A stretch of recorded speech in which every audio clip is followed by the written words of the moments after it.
Hello viewers, Would-Be Ben here with another weekend project.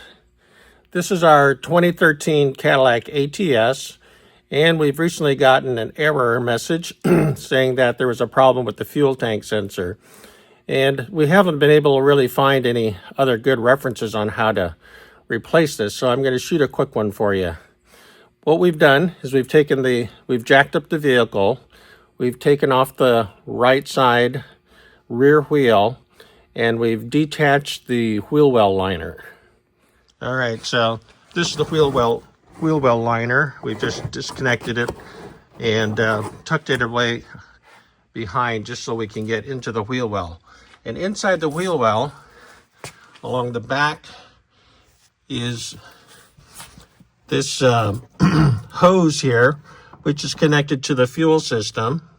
And attached to this hose, there's a T here, and this is where the fuel tank pressure sensor is attached.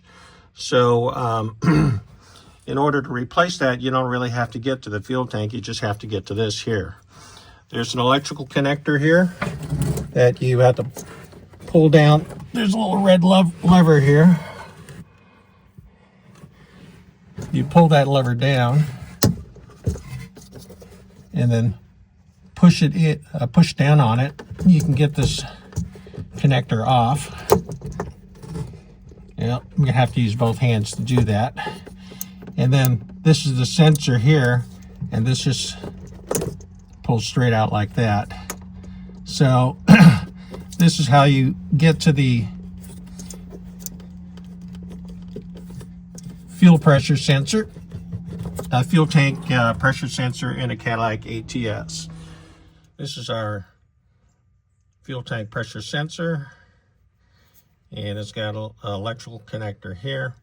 And actually I found that it was easier to pull the sensor out first and then disconnect the electrical connector, because it's pretty stubborn. It takes a bit of pulling to get this thing released. But anyways, that's how you access the fuel tank sensor in a 2013 Cadillac ATS. If you found this video to be helpful, please like and subscribe. It really helps support this channel. Until next time, bye-bye.